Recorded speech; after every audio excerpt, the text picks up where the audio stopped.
Huwag kang mangamba, huwag kang mainggit. Magtiwala ka sa Panginoon at gawin ang mabuti.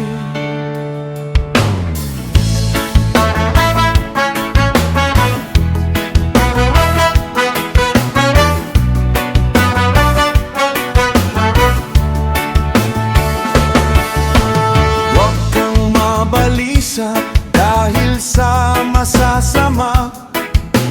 Huwag kang mainggit sa gumagawa ng kasamaan.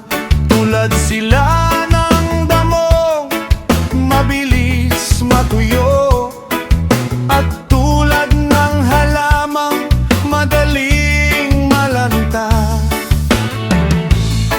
Magtiwala ka sa Panginoon, gawin mo ang mabuti. Manatili ka sa kanyang katapatan, at siya ang maging kagalakan ng iyong puso. Ibigay mo sa kanya ang iyong daan, magtiwala at siya ang kikilos.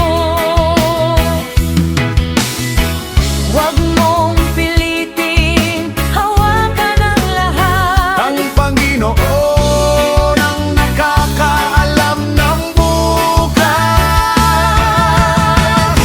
Ipagkatiwala mo sa Kaniyo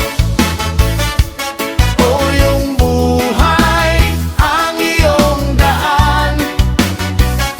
Ipagkatiwala mo sa Kanya, at siya ang kikilos para sa iyo. Manatili kang tapat, maghintay ka sa Panginoon. Huwag kang magamba, Ang Diyos ay hindi nagpapabaya. Kaunti man ang hawak ng matuwid, mas mabuti kaysa sa kayamanan ng marami. Ang Panginoon ang nakakaalam ng kanyang